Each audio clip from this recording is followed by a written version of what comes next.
बिस्मिल्लाहिर्रहमानिर्रहीम। आज का ज़ूलॉजी का जो हमारा टॉपिक है जिसको हम डिटेल के साथ स्टडी करेंगे और कुछ इंपॉर्टेंट टर्म्स को हम क्लियर करेंगे, वो है हायर एनिमल टैक्सोनॉमी। यानी कि हायर एनिमल टैक्सोनॉमी को हम जो है वो आज के अपने इस लेक्चर में डिस्कस करेंगे। तो आपको मेरे प्रीवियस लेक्चर में कोई कन्फ्यूजन हो या किसी किस्म का कोई क्वेश्चन हो तो आप मुझे डिस्क्रिप्शन में दिए गए मेरे व्हाट्सएप लिंक को ज्वाइन करें। आपको स्टडी के रिलेटेड कोई प्रॉब्लम है या आपका किसी किस्म का कोई क्वेश्चन है तो आप मुझे बताएं। स्टडी के हवाले से मैं आपकी जो भी प्रॉब्लम होगी उसे सॉल्व करने की पूरी कोशिश करूँगी। तो चलते हैं हम अपने लेक्चर की तरफ, जिसमें हमारे पास दो टर्म्स आती हैं, एक मोनोफाइलेटिक और दूसरी पॉलीफाइलेटिक। मोनोफाइलेटिक में ऐसे एनिमल्स होते हैं जिनकी सिमिलैरिटी एक एनिमल से उनकी सिमिलर होती हैं, इस वजह से ये कंसीडर किए जाते हैं कि ये मोनोफाइलेटिक है। एक्सेप्शन है जिसमें सिर्फ एक फाइलम हमारे पास आता है, फाइलम पोरीफेरा। उसके अलावा पॉलीफाइलेटिक में एवोल्यूशनरी एक्सप्लोजन जब हुआ 0.6 बिलियन ईयर्स अगो, पहले कैम्ब्रियन पीरियड के स्टार्टिंग में, तो इसका रिजल्ट क्या निकला कि हमारे पास जो है वो बहुत से मॉडर्न फाइला ओरिजिनेट किए, जिसमें मॉडर्न फाइला ओरिजिनेट किया जिसमें हमारे पास ऑर्गेनिज्म की बहुत ज़्यादा वैरायटी आई। तो ये जो रैपिड ओरिजिन था और डाइवर्सिफिकेशन थी, यानी कि तब्दीली आई और बहुत ज़्यादा वैरायटी आई एनिमल्स की, इसको हम कहते हैं कैम्ब्रियन एक्सप्लोजन। तो ये इसमें क्या हुआ था कि रैपिड डाइवर्जेंस आई थी बहुत ज़्यादा एनिमल्स के अंदर, यानी एनिमल्स के अंदर वैरायटी आ गई थी। और वो वैरायटी कहाँ से आई? एक सिंगल इंसेस्टर से आई, उनके पास वैरायटी आई थी। तो कैम्ब्रियन एक्सप्लोजन के दौरान हमारे पास एनिमल्स की बहुत ज़्यादा वैरायटी आई, जिसका मतलब कि साइंटिस्ट ये बिलीव करते थे कि एनिमल पॉलीफाइलेटिक है। साइंटिस्ट ने इनको कुछ नए आइडियाज़ मिले। अब कुछ जूलॉजिस्ट ने रिकॉग्नाइज किए थे 3 मेजर ग्रुप एनिमल किंगडम के, जिसमें से 2 इंपॉर्टेंट हमारे पास ग्रुप जो हैं वो आते हैं, मीजोजोआ का और पैराजोआ का। मीजोजोआ हमारे पास फाइलम इंक्लूड करता है फाइलम मीजोजोआ, जिनमें हमारे पास मीजोजोन्स होते हैं। और जो पैराजोआ था उसमें वो था फाइलम पोरीफेरा, जिसमें हमारे पास स्पॉन्जिस जो हैं वो बिलोंग करते हैं। तो ये हमारे पास जो है वो फाइलम मीजोजोआ है, जो कि Greek mesos, middle and zoon and animal. ये हमारे पास मिडल एंड जून एरिया है जहाँ पर हमारे पास एनिमल प्रेजेंट होते हैं। मीजोजोआ जो है वो टर्म यूज़ होती है मिडल एनिमल के लिए, इसलिए इसको कहा जाता है मीजोजोआ। ये क्यों कहा जाता है? क्योंकि ऐसा बिलीव है कि ये यूनिसेलुलर जो प्रोटिस्ट हैं और हमारे पास ट्रिप्लोब्लास्टिक फ्लैटवर्म्स हैं, उनके दरमियान में ये एनिमल जो है वो लाई करते हैं। इस तरह की ऑर्गेनाइजेशन जो है वो हमारे पास लाई करती है। नेक्स्ट टर्म हमारे पास आ जाती है पैराजोआ की, जिसमें हमारे पास इसका फाइलम पोरीफेरा है और इसमें हमारे पास ज़्यादातर स्पॉन्जेस आते हैं। ये इंक्लूड करता है सिंगल फाइलम पोरीफेरा पर। इसके जो मेंबर हैं वो सिंपल मल्टी सेलुलर ऑर्गेनिज्म पर कंसिस्ट करते हैं, जिनको हम कॉमनली कहते हैं स्पॉन्जेस, जो कि ओशन के सरफेस के ऊपर ये प्रेजेंट होते हैं। इस तरह की एनिमल की बॉडी बहुत ज़्यादा सेल से मिलकर बनी होती है, which are not much differentiated, जो कि ज़्यादा डिफ्रेंशिएटेड तो नहीं होती, and do not form proper tissue, और प्रॉपर टिश्यूज़ भी नहीं बनाती है। लेकिन ये multicellular simple multicellular animal जो हैं वो इसमें आ जाते हैं हमारे पास फाइलम पोरीफेरा में, जिसमें हमारे पास स्पॉन्जेस जो हैं वो लाई करते हैं। नेक्स्ट जो हम देख रहे थे कि हम टैक्सोनॉमिकली जो एनिमल को स्टडी कर रहे थे, उसमें हमने पहला देखा है मीजोजोआ, पैराजोआ। थर्ड वन जो हमारे पास आते हैं वो हमारे पास है यूमेटाजोआ। तो ये इंक्लूड करते हैं अदर फाइला के ऊपर। यूमेटाजोआ को फर्दर जो है वो डिवाइड किया जाता है ग्रुप्स के अंदर। तो सबसे पहले हम देख लेते हैं कि हमारे पास जो यूमेटाजोआ हैं वो होते कौन से हैं। बस ये ग्रुप होता है मल्टी सेलुलर एनिमल्स का, जिसमें पोरीफेरा, स्पॉन्जेस वगैरह जो है वो हमारे पास लाई करते हैं। इसके अलावा इस ग्रुप में हमारे पास वर्टिब्रेट और इनवर्टिब्रेट भी प्रेजेंट होते हैं, एक्सक्लूडिंग प्लेकोजोन्स को बाहर निकाल कर ये इसमें इन्वॉल्व नहीं होते। इनके टिश्यूज़ जो हैं ऑर्गेनाइज्ड होते हैं इनटू ट्रू टिश्यूज़ में।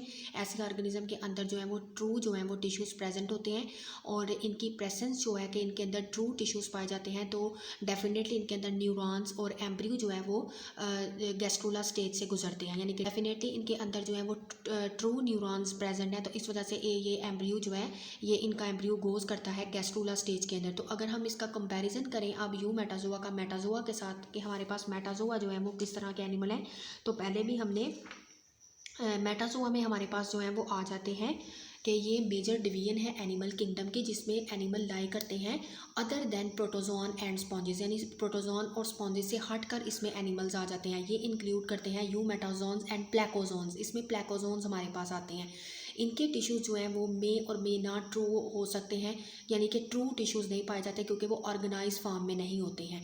तो इन जो है consumption of organic material, breathing oxygen, ability to move और सेक्सुअल प्रोडक्शन, ग्रोथ और hollow sphere of cell known as blastula during embryonic development. Embryonic development के दौरान इनके अंदर ये सारी स्टेजेस जो हैं वो पाई जाती हैं। तो ये हमारे पास जो है वो बेसिकली कंपैरिजन था मेटाजोआ और यूमेटाजोआ का।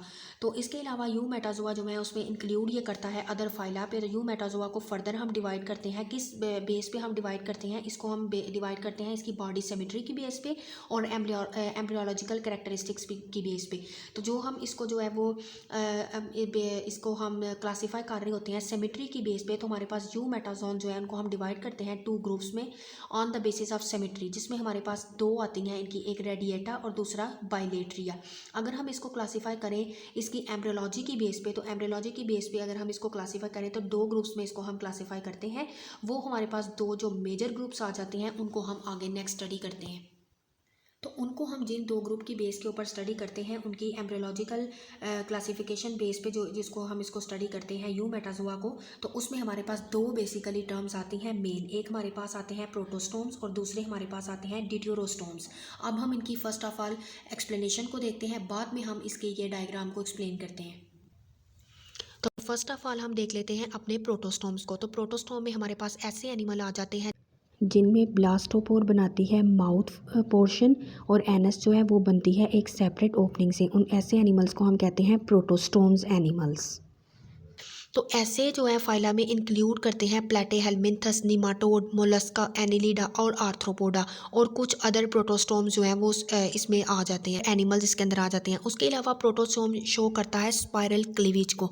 स्पाइरल क्लीवेज शो करता है ऐसे केस में हमारे पास जो है वो क्या होता है कि 8 सेल्ड एम्ब्रियो बनता है, क्योंकि ये स्पाइरल क्लीवेज शो कर रहा है तो हमारे पास 8 सेल्ड एम्ब्रियो बनेगा। ऐसा एम्ब्रियो जो है वो जब सेल उसके ट्विस्ट करेंगे तो ट्विस्ट करते हैं वो विद द लोअर सेल, यानी कि लोअर से अपर की तरफ हमारे पास सेल ट्विस्ट करते हुए आते हैं। तो इस तरह की क्लीवेज जो है वो प्रोटोस्टोम में मोस्टली क्या होती है, डिटर्मिनेट होती है। ऐसे केसेस में क्या होता है, fate of cell is established very early in development. Fate of cell हम क्या कहते हैं, यानी सेल्स को पहले से ही ये हुक्म होता है कि उन्होंने ये वाले सेल जो हैं उन्होंने नेक्स्ट आगे फ्यूचर में जाकर ये हमारे पास बनाना है। तो फेट ऑफ सेल हम कह सकते हैं कि सेल की किस्मत पहले से डिटरमिन्ड होती है कि इन्होंने डेवलपमेंट शुरू में डेवलपमेंट के दौरान ही वो इस्टेब्लिश हो जाते हैं कि इन सेल्स ने ये वाला पोर्शन बनाना है। इफ़ सेल्स ऑफ 2 और 4, तो इस तरह के सेल्स को हम क्या बोलते हैं, are called embryo are separated. ऐसे सेल जिसमें हमारे पास 2 और 4 सेल्ड एम्ब्रियो होता है वो सेपरेट होते हैं और उसके अलावा वो कंप्लीट ऑर्गेनिज्म में non develop into a complete organism, वो कंप्लीट ऑर्गेनिज्म में डेवलप नहीं करते हैं। प्रोटोस्टोम जो है उनकी जो कुछ कैरेक्टरिस्टिक्स होती हैं, वो कैरेक्टरिस्टिक्स क्या है कि उनके अंदर सिलोम यानी कि बॉडी कैविटी प्रेजेंट होती है और गट फॉर्मेशन भी होती है। तो बहुत से प्रोटोस्टोम डेवलप करते हैं टॉप शेप्ड लार्वा, जिनको हम क्या कहते हैं, ट्रोकोफोर लार्वा।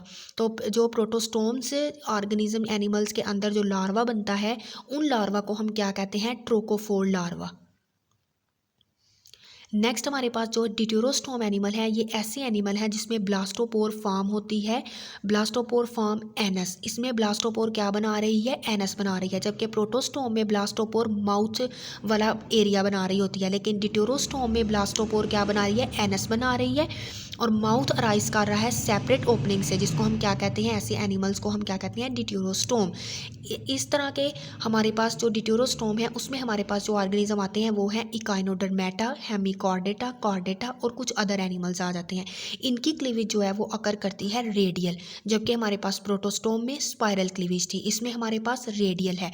ऐसे केस में माइटोटिक स्पिंडल जो है वो ओरिएंटेड होता है perpendicular to the axis of zygote. तो एम्ब्रियोनिक सेल जो है वो डायरेक्टली कम ओवर करते हैं एक दूसरे के ऊपर। इस तरह की क्लीवेजेस इनडिटर्मिनेट होती है, ये डिटरमिन्ड नहीं होती है। तो ऐसे केस में फेट ऑफ ब्लास्टोमेयर्स जो हैं, यानी कि ब्लास्टोमेयर्स के जो सेल हैं वो क्या होते हैं, डिटरमिन्ड होते हैं लेट इन डेवलपमेंट, वो डेवलपमेंट के बाद डिटरमिन्ड करते हैं। अगर एम्ब्रियोनिक सेल हमारे पास सेपरेट हो जाता है तो वो डेवलप कर जाता है इनटू एंटायर इंडिविजुअल्स के अंदर। तो इस तरह के जो हमारे पास ऑर्गेनिज्म है उनमें गट ट्रैक्ट और सिलोम फॉर्मेशन डिफ़र करती है, किन से डिफ़र करती है, प्रोटोस्टोम से। प्रोटोसोम से इनकी ये डिफ़र होती है। कुछ डिट्यूरोस्टोम जो हैं वो पोजेस करते हैं किडनी बीन शेप्ड, उसके अलावा किडनी बीन शेप की तरह का पोजेस करते हैं लार्वा। तो उस लार्वा को हम क्या कहते हैं, डाईप्लूरुला लार्वा। यानी किडनी की शेप का लार्वा होता है, ड्यूटेरोस्टोम में बनता है, जबकि हमारे पास प्रोटोस्टोम में जो लार्वा बनता है उस टॉप शेप होता है और उसको हम क्या कहते हैं, ट्रोकोफोर लार्वा। ये बहुत इंपॉर्टेंट एमसीक्यूज के हवाले से भी इंपॉर्टेंट है कि प्रोटोस्टोम में जो लार्वा बनता है वो टॉप शेप होता है और उसको हम क्या कहते हैं, ट्रोकोफोर लार्वा। जबकि ड्यूटेरोस्टोम में हमारे पास जो लार्वा है वो हमारे पास किडनी बीन शेप का बनता है, जिसको हम क्या कहते हैं, डाईप्लिरुला लार्वा। इस तरह से होपफुली आपकी ये टर्म जो है वो क्लैरिफाई हो गई है, जो कि बहुत ज़्यादा इंपॉर्टेंट एमसीक्यूज भी है कि हमारे पास प्रोटोस्टोम्स के अंदर जो लार्वा होता है वो टॉप शेप लार्वा होता है और उसको हम कहते हैं ट्रोकोफोर लार्वा। जबकि ड्यूटेरोस्टोम के अंदर जो हमारे पास लार्वा बनता है वो किडनी बीन शेप लार्वा होता है और उसको हम क्या कहते हैं, डाईप्लिरुला लार्वा। आपको डायग्राम नज़र आ रही है, इसमें आप देख सकते हैं कि हमारे पास जो है वो ड्यूटेरोस्टोम में हमारे पास बाइलेटरल सिमेट्री आती है और उसके अलावा हमारे पास जो प्रोटोस्टोमिया है उसमें हमारे पास स्पाइरल जो है वो क्लीवेज आ जाती है।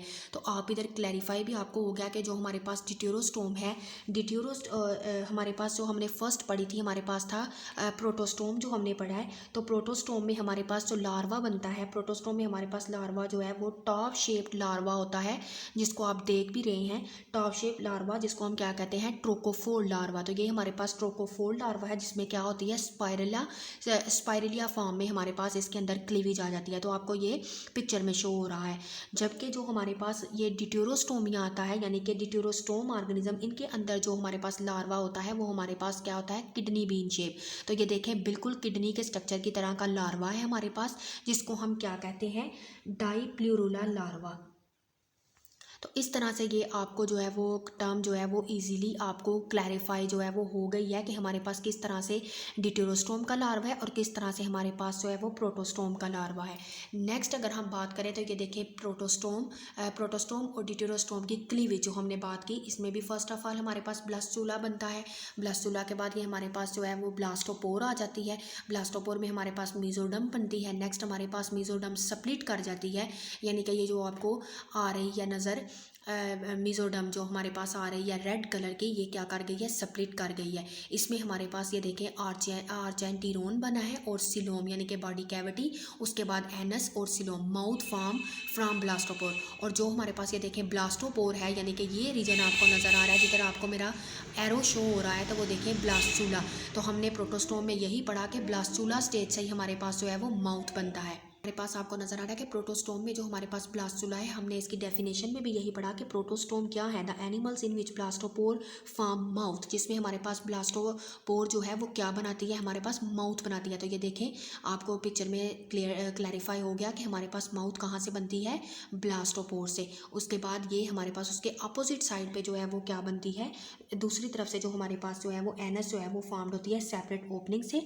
जिस सेपरेट ओपनिंग से। तो ऐसी ऑर्गेनिज्म को क्या कहते हैं, प्रोटोस्टोम। अब नीचे आप ड्यूटेरोस्टोम को देखें, तो नेक्स्ट हमारे पास आता है ड्यूटेरोस्टोम। तो ड्यूटेरोस्टोम की आपको डायग्राम से भी ये जो है क्लैरिफाई हो जाएगा। ये हमारे पास ब्लास्टुला, ये हमारे पास बनी ब्लास्टोपोर, ये आर्चेंटीरोन और सिलोम। और ये देखें, जो हमारे पास मेन हमारा डिफरेंस है कि ड्यूटेरोस्टोम के अंदर हमारे पास ब्लास्टोपोर से क्या बनता है, एनस, यानी कि ये बिल्कुल उसके अपोजिट है, और माउथ जो है वो इसके अपोजिट बन रहा है। जबकि ये देखें, प्रोटोस्टोम में हमारे पास जो है वो ब्लास्टोपोर से क्या बनता है, माउथ बनता है, जबकि ड्यूटेरोस्टोम में हमारे पास ब्लास्टोपोर से क्या बनता है, एनस बनती है। तो ये इनमें जो है वो मेजर डिफरेंस है। इस तरह से अब आपको याद भी रहेगा होपफुली, और आपका कंसेप्ट भी क्लियर हो गया है। तो ये हमारा आज का लेक्चर था और ये बहुत ज़्यादा इंपॉर्टेंट है। जो आज का हमारा लेक्चर है शॉर्ट क्वेश्चन और एमसीक्यू के हवाले से बहुत ज़्यादा इंपॉर्टेंट है। लॉन्ग क्वेश्चन के हवाले से इतना इंपॉर्टेंट नहीं है जितना एमसीक्यूज़ और शॉर्ट क्वेश्चन के हवाले से ये ज़्यादा इंपॉर्टेंट है। अगर आपको मेरे इस लेक्चर की अच्छी तरह से समझ आई हो तो आप मेरे चैनल को सब्सक्राइब करना और लेक्चर को लाइक करना मत भूलिएगा। इसके अलावा अगर आपको कोई लेक्चर समझना है इसी तरह बहुत ईजी वे में पिक्चर के साथ, क्योंकि हमें पिक्चर के साथ जो है वो ज़्यादा अच्छी समझ आती है, तो होपफुली आपको मेरे इस लेक्चर की बहुत ज़्यादा अच्छी समझ आई होगी। इसके अलावा भी अगर आपको कोई लेक्चर चाहिए, किसी टॉपिक को समझना हो डिटेल से, practical, chemistry, zoology, botany, English, किसी भी सब्जेक्ट के रिलेटेड आपको कोई भी वीडियो चाहिए, आप मुझे कमेंट सेक्शन में मैसेज कर सकते हैं।